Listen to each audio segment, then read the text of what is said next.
Good day, everyone. I am your gracious host, Bryson Clark. I truly apologize for the absence. It's been quite a while. I want to welcome everyone back to Family and Friends Day on this channel. It was been an honor over the years to host a lot of gracious guests, and I'm your gracious host as well. Um, in the meantime, I'm very, very happy to introduce a new author with a great book by the name of Miss Chantavia Taylor. And it is truly an honor to have you on the show. Thank you for your time today. And she's going to be talking about her book, The Purity Passcode, 14-day creative devotional for the pure in heart. And this is going to be quite a pleasurable episode to listen to. Miss Taylor, welcome to the show. Thank you, Bryson. It's definitely a pleasure to be here. Yes, ma'am. And before we really get into your pursuits as an author and this wonderful book, um, without being too cliche, who is Chantavia Taylor? So just a little bit about myself. I grew up in Atlanta, Georgia. I'm number 8 of 9 children, and we have a blended family. I have 2 step siblings, and I just love the Lord. Um, I have not always walked the righteous path, but um, God always has a way of bringing us back to Him. And I'm so grateful that is part of my story. I would say that I did grow up in a home where there were Christian values instilled in my life. My grandmother was a ordained pastor. Um, my stepmother was a prayer warrior, and she's soon to be an ordained minister. So God has always been prevalent in my life. Growing up in Atlanta, I just was able to just see a lot of different things. When I was very young, we just had a difficult lifestyle, I would say. Typical lifestyle where we grew up in poverty, in the projects, um, just very kind of stuck in the society where everybody's going through that same cycle of generational curses. My mother died when I was young. I was a young girl, 9 years old, when my mother passed away from congestive heart failure. And from that time, I transitioned from living with my mom, and we started to live with my father, who had since then been remarried and was living in a beautiful neighborhood in, I would say, the suburbs of College Park, Georgia. And life just took a whole 180 at that point. I never really had the opportunity to grieve my mother's loss, but thankfully, God saw fit for a stepmother to be placed in my life. And so I did have the opportunity to grow up in a home where there was 2 parents. And of course, things happen. My parents, they suffered some trials throughout their marriage, which led them to a separation. But throughout that time, my siblings and I, we continued to gather together and we prayed. Um, there was multiple days where we would just stay in our room and just pray heavily over our father, just asking God to like remove the demons out of his life, and so he could just be set free from some strongholds due to alcoholism and some other things. And thankfully, God placed other people in our lives that would care for us and take us to church. So we did have a spiritual grandmother who took us in, and she fed us all of the time, and she took us to church. And We became baptized in that church. It was a United Methodist church. And from that point forward, I just began to walk more aware of the spiritual life, and truly get to enter in a relationship with Him. So after high school, I graduated and I came to Dalton, and that's why I reside now. I'm in Dalton, and I am loving life. Nice. And growing up as a youth and being in the church, being a Christian and really trying to walk the walk or walking the walk, how was that being a youth, especially growing up in Atlanta, Georgia, where there's so much to be distracted by and things like that, and especially in a certain time period. Um, Mhm. I can imagine like how was that for you? Was there temptations? Was it a test or was it, Mm, were you pretty much locked in with your walk? right. As a teenager, the good thing is that I didn't stray away so much from the Lord during that time period because I had a awesome church family. We were able to attend church regularly. We had vacation Bible school.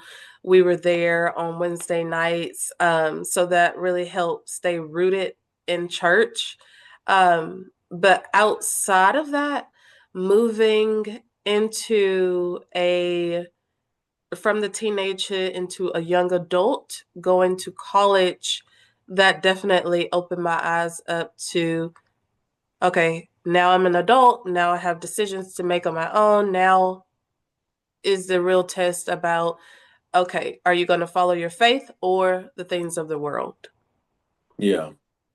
And the fact you made that decision more than likely saved you probably from a world of trouble and a world of, all types of things. Who knows?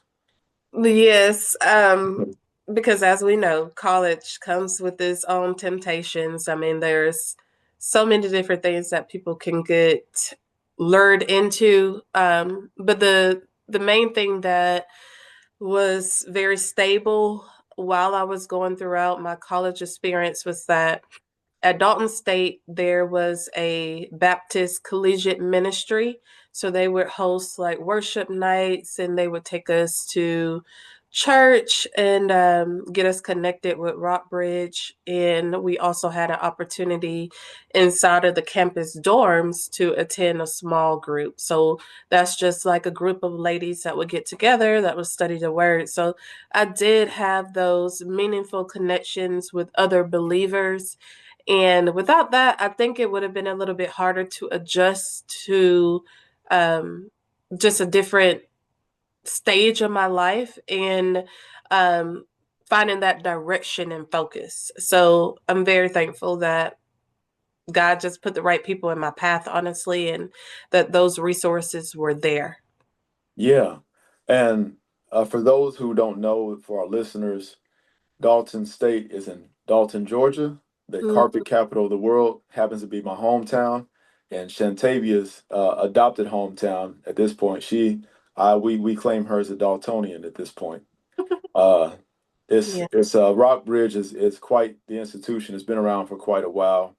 They Mm, offer a number of services, and it's definitely a staple in the community. So, right. do you still have contacts and communication with a lot of members of that church? I think some of the friends that I had throughout college, they still attend that church, but I'm not a member of that church. I recently, within the last 4 years or so, joined Bethel AME of Dalton. So that's where I attend regularly. That's where my kids and I were baptized into. And I have not been back to Rockbridge in a while, but I'm still on their email alias. And so they send me the updates about their church and what's going on. And I know that they're still very prevalent in the city of Dalton. So um, that's very good because we have a lot of youth that are needing those small groups. And that's one of the things that my church doesn't offer. My church is so small that we're kind of closed off from offering those young adult singles ministries and other little small groups and different services like that. So, um, yeah, I'm glad that the churches here in town are always out in the community seeking those who need Jesus. So, Hmm. And mhm. that's one of the special things about, smaller churches is that it does tend to replicate the family atmosphere or a home environment. I grew up in a smaller church, so I know exactly what you mean. It's to me, I feel as if a smaller church replicates almost the small classroom. I feel I want to keep using the word I feel, but it almost appears as if the smaller classroom environments tend to be able to teach their students a lot better because everybody's more intimate and close to each other. Yes, and I love that you said that because that's one of the things that I cherish most about being able to go from Atlanta, Georgia, here to Dalton, Georgia. Just relating it back to my college experience, I had an opportunity to get to know my professors on a personal level. So, without having a large class size and getting lost in the setting of the university and trying to find a way to fit in or a place to be able to get connected in volunteerism work and just like school activities, that was not a huge challenge because Dalton State was much more smaller. And so you have a place where you're just not a number, but they know you. And so that was very, very meaningful. And then as far as my church does feel like my family. Um, and I'm so grateful that they came into my life at the time that they did because I was going through a divorce at the time where I had started to go back to that church because I had visited a few years before, but I never actually joined. And so then I started to attend more regularly, and then I joined the church. And those people at the church, they just loved on me, they loved on my children, they just they're a godsend really. And every time I need prayer, encouragement, just support, they're always there. And so I do have a godmother. She's just a really amazing woman. Her name is Jewel Gwen, and she has just always just kind of covered me and taken me under her wing since I became a member of that church. And so I'm just so grateful. She does anything and everything for my kids and for me, and she's always there. So yeah, I know exactly that God had led me to that church for that specific reason, and I'm just I'm happy to be a part of it. Nice. And we're going to definitely get to this in a minute, but we're Yeah. going to touch on it right now, real quick.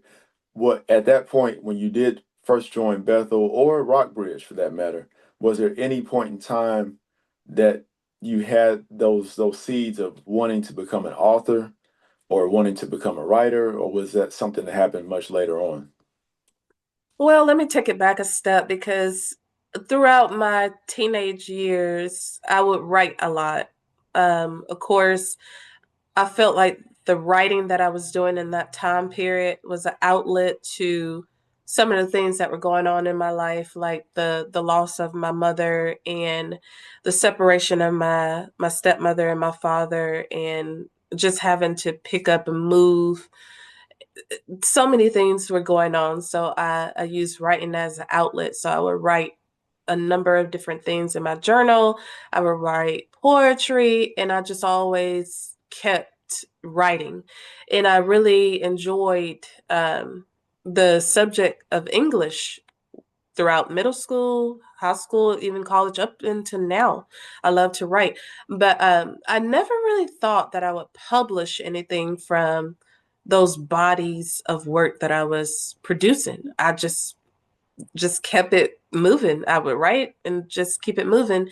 And to just look back on it now, I didn't notice that seed was being planted, but now it just all makes sense because all of the little writing that I did led up to being able to produce this. So I would say that it was a gift that God gave, that I was nurturing, that He was nurturing inside of me over these years, and to bring me to this point.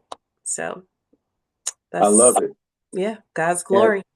absolutely. And the fact that you didn't look at this as some sort of, money grab or some sort of contrived effort, that to Yes. me lets me know how authentic this project is, and all your readers are going to feel it. They're going to feel the authenticity, and it's really going to be able to touch them in a way that other books may or may not be able to. So, kudos to Right. you for that. Then, as a, Yeah. as a writer myself, I'm sorry, it No. writing from the heart will allow you to flow in a way that you may not be able to otherwise.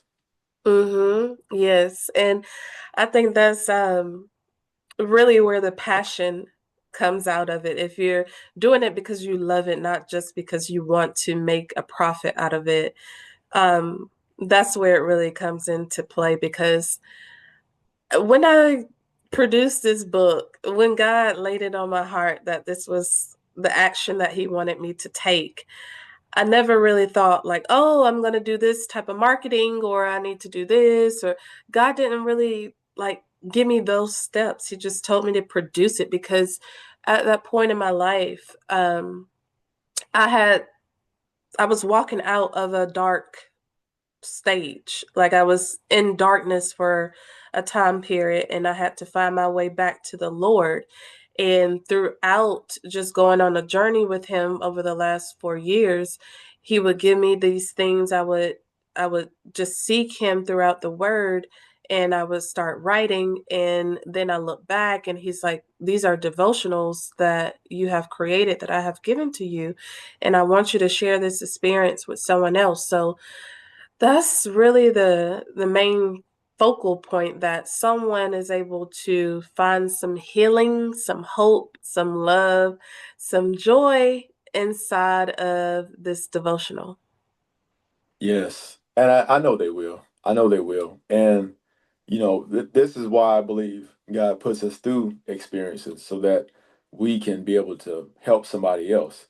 There's a saying that goes, "Lift as you climb." So, Hmm. because you have been through these experiences, you were climbing, but in the process, you were able to uplift other people with the work that you've put together that details all of your experiences. So. You attended Bethel AME. You definitely got integrated into the family there. You, Hmm. as far as your children and everything, how was the adjustment for them going, from one family to another? What has it been okay? Yeah, my children, they are definitely blessings from the Lord. And I only say that because as I was walking through this journey with the Lord, there was always a reminder that I would see from them, to be so humble, to be so patient. That reminded me of the relationship with my Father in heaven. So there are times where my kids would just sing a praise song, and it was just a sweet reminder of how in that moment things were okay, because as long as my kids knew the love of the Father, then that's all that I really wanted at that point. And so I knew that I needed to get back to God, get back to Christ, because I wanted them to have that relationship, that upbringing. um and I really feel like with me stepping into single parenthood, they needed that Christian support, and that would be coming from the church, as far as like the pastor being able to just cover them in the Word of God and encouragement. So I really saw the need and the necessity for them having that relationship with other believers. And so They did adjust pretty well, and I think it was because they were able to have that relationship with other male figures that were in the church that just kind of really took care of my son, to be honest, because I lost a really dear friend of mine last fall who just kind of took my son in and just molded him into a little junior usher Mhm. in the church and was able to just sit with him during church and just kind of teach him how to stay calm and stable and what to do, like when to bow your head, when to go to the altar, those little things. It was so sweet to kind of notice that he was kind of shaping my son into what he needed to become in that point. And my daughter, since she is a little bit older, it's just been kind of easier for her to grasp the dynamic of, hey, had two parents in one household at one point. Now I have one parent in this household, one parent in that household that equally love me.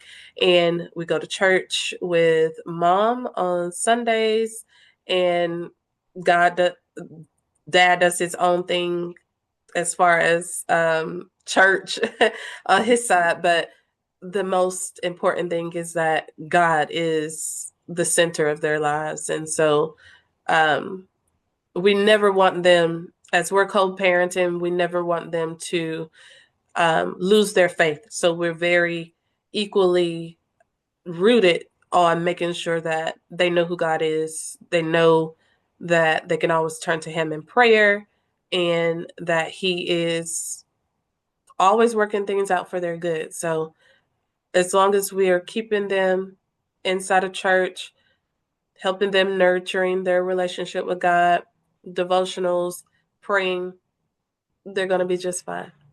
Yeah. Yeah. And yeah, the children having some spiritual foundation and a relationship with God at such an early age, I think also, just like yourself, will allow them to avoid a lot of pitfalls and a lot of headache and things that other kids may have to deal with, coming up as teenagers and young adults. Yeah, there has been a lot of pitfalls in my life, but I could say that it's more easier to overcome them and to bring myself out of them because of my relationship with Christ. So there was times where I walked through stages of depression. Thank God it didn't get me to where um, I was totally down and out, but I remember that during those times where I was very low and in a dark place, that God still loved me, He still cared, and He had a plan. So there was going to be a light at the end of the tunnel, and that He was going to use all of that for His glory and bring me to a point where I am today, where I can fully understand why I had to walk through what I had to walk through in order for me to grow and become the woman in Christ I am today. And so um, I just, I look back on those things, all the trials, all the tribulations, all the times where I took things into my own hands and I shouldn't have, all the times where I didn't listen to God and didn't listen to the Spirit. And I paid a price for it. But, you know, through grace and mercy, God has always been able to help me to see how to avoid those same um, tragic decisions going forward. So a lot of maturity has come about from just remaining in my faith, finding my way back to Him, seeking Him daily. There was a lot of stuff that I had to give up. One of the things that I made sure that I was trying to do is to fully seek God.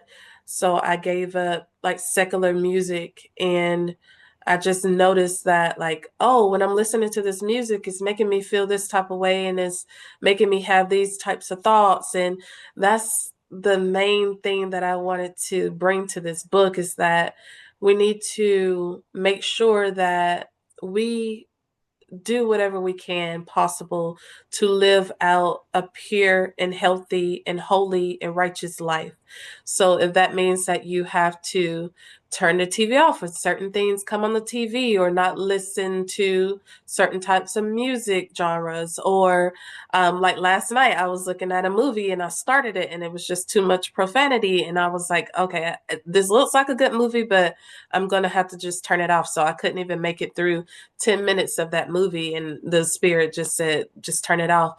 And so those things, it helps me to keep a pure heart and a pure mind and a pure soul. And that is the journey that I have been taking through the last few years. So I have been able to hear God more clearly, and just to become more obedient to his will since I've taken those steps to let certain things go. And the Bible says that certain things come out through prayer and fasting. So I had to do a lot of fasting and a lot of prayer. And I had to really sit with myself and let God reveal to me some things that I needed to work on, because at a certain point in my life, I was very prideful. I was very righteous. I was, self righteous. I was just a person that kind of judged others a little bit too quickly. So there was a lot of times where, you know, I I had to go through the refinery. And so I'm so glad God took me through all that, because I'm so I feel like I have a testimony where I can share with others and that can lead others to Christ in an authentic way. So that's why I wrote the Purity Passcode. Is just a true, authentic journey of a time period that I was going through, how I was able to hear God, rely on God as Him being my strength and my shield, and how I was able to receive a blessing from it at the end of the day. It's really a blessing that God takes us through those things. Yeah. And I'm sure at this point, all these trials and everything was starting to shape, what will go into the Purity Passcode. And at this point, when did it really hit? I know you said that, it wasn't always about writing a book per se, but when did Mm, it really become a reality? Like, hey, I can really put all these experiences into this book. right. Mhm. Um, it's a long story actually, but I would say my good friend Ashley, your sister, Yep. she would kind of like tell me about your books that you were writing earlier on. And I think like in 2016, 27, between 2016 and 2017, we would go and we would meet up at the gym from time to time. And I remember one day she told me, yeah, my brother has written a book. And I can't remember which book it was at that point, but she was sharing me information about that book, and she was just so proud of you. And at that point, I was like, I don't really know any like Black authors. And it would take me all these years to kind of could to just kind of like wrap my mind around the thought of, hey, we have just as much ability to produce these things. And so I feel like that moment in time was kind of just like a aha moment, but it took some time to get there. Um, so I would say like you being an inspiration and just knowing that you produce several different books and it's possible, and it doesn't have to be like a a hard strenuous process, so to speak, but it is very possible for someone to become an author. And so um I would I mean I prayed about the devotionals that I had written in my little journal time, and I said, God, what do you want me to do with this? Because you've given me these devotionals, you've given me, songs from time to time, and I'm just really sitting on these things, and God just really answered and said, "Okay, this is a devotional that I want you to write." And then thinking further about who I have in my life to help me to get to that point, and just seeing you walk through your own experience, and then get connected with other individuals in this community that has written a few things here and there outside of the Christian sector. But I mean, it was only, I think, like people come into your life at a specific time and place for a specific reason. I think it was just God, honestly. For sure, absolutely, and I really appreciate the compliments. And you know, one of the key takeaways from the terminology of author itself is actually a derivative of the word authority. So, Hmm. you're an authority on these experiences in your life and what God has allowed you to go through, and because of your authority that you have, you're able to share this with other people, and now you're going to be able to pay it forward and bless others because of this book. Mm. And yeah, were there any interesting, I guess, processes or any interesting things that um, went into the creation of this book, I guess? Hmm. Whether it be challenging or fun or testing or whatever.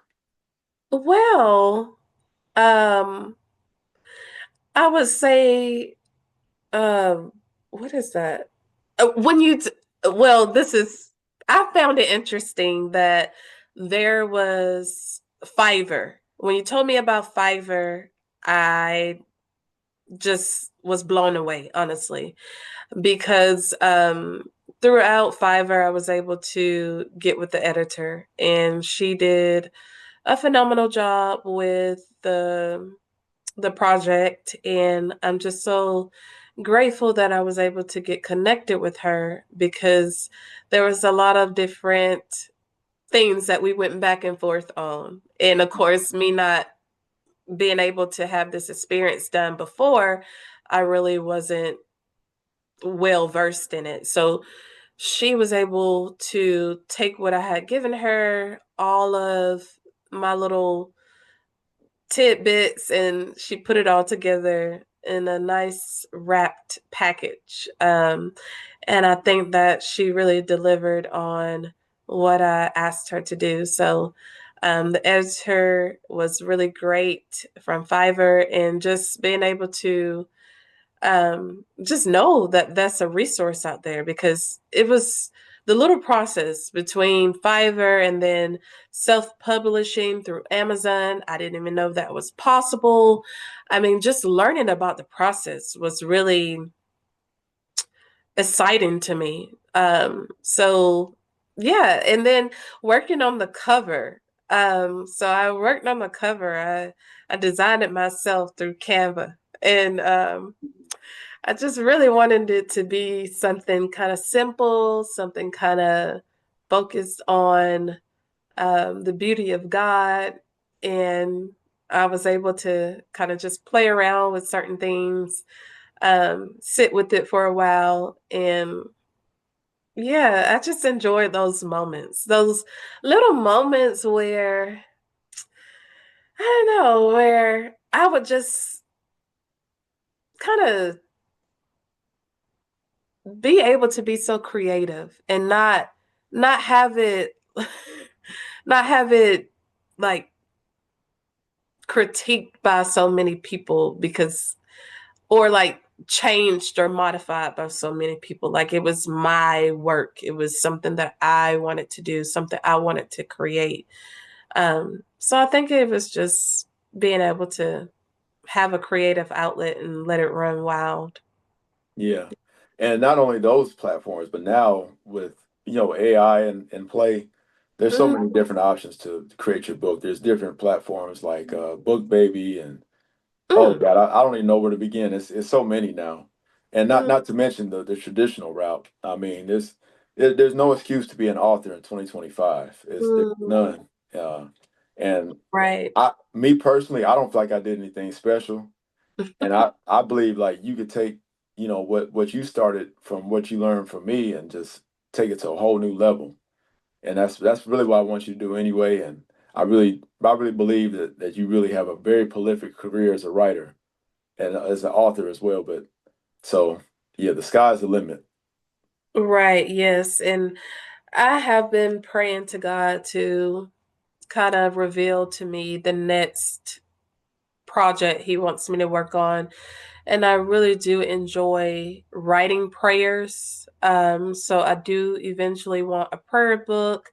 I want to make a kids prayer journal. I wanted to have like creative stickers and just all kind of fun stuff. So it's gonna be larger projects in the future. They're gonna take some time and some really strength to make them come together, but that is the future, to produce some things for the children and continue on the Purity Passcode segment, which I will eventually talk about um, intimacy with God and um, intimacy with being more mindful of intimacy with others and what that looks like um, to honor and please God. Yeah, for sure. And this would be a great read. I believe March is Women's History Month, if I'm not mistaken. March is Women's International Month. Okay, Yeah. yeah. I thought it was something like that. I know I butchered that Yeah. term, but I'm It's, I'm saying that. Oh, so go ahead, go ahead. yeah, it's International Women's Month. And my job, they really do a good job at making sure that all women are recognized. They always send us emails about Women's International Month, and we usually have like something at my job, like a women's panel. But yeah, it is, and this is a great month.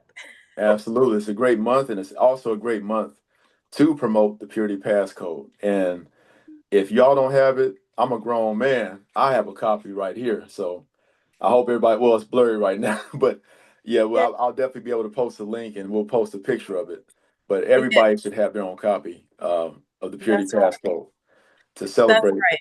this Hmm. wonderful woman, this Chantavia Taylor. Yes, and it is for this book is for the adult Christian male and woman. So it's open to anybody. And I just ask the Lord for a blessing over the reader's life. My dad has already brought several copies of the book. He's so excited because I'm the first author in my family on my mother's side and my father's side. And so it's just a time to celebrate. My siblings have celebrated with me. My church has celebrated with me. So I'm just so excited about the book, and um, I'm just so blessed. God is so good. He's so faithful, and I just want Him to get the glory. So God get the glory. That's all. Always, as always, absolutely. And I don't want to take too much of your time. I know it's a beautiful Saturday morning, and I know you want to spend time with the family, and I really appreciate your time. But in closing, I want everybody to purchase a copy or several copies of the Purity Passcode, the 14-day creative devotional for the pure in heart, written by the one and only Chantavia Taylor. It's available on Amazon right now, and hopefully a retail outlet near you. Uh, we're gonna cross our fingers on that and pray about it. Hopefully, hopefully. Thank you, Bryson.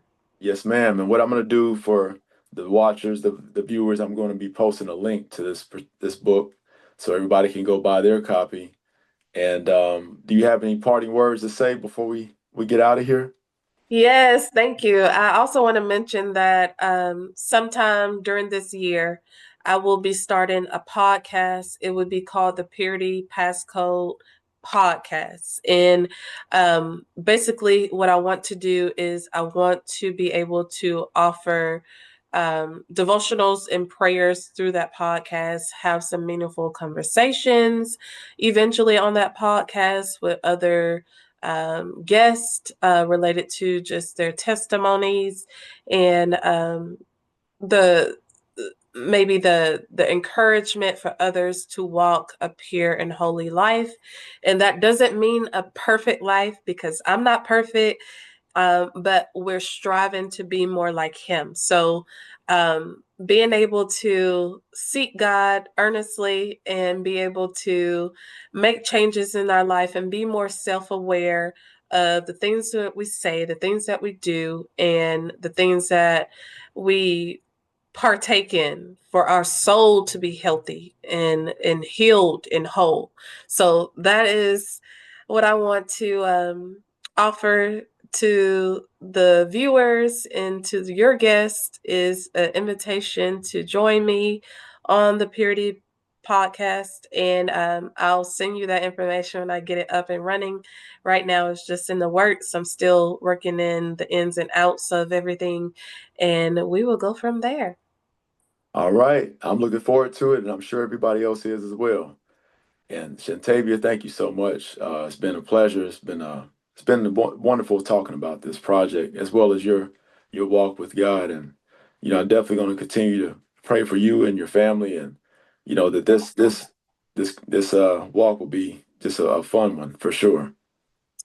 Thank you. Yes. Thank you so much, Bryson. It's been a pleasure. Yes, absolutely. And in closing, I want to thank y'all for tuning in to yet another episode of Family and Friends Day. Thank you all, and stay tuned for more. And let's thank Shantavia for being here, and y'all have a good day. Bye, everyone.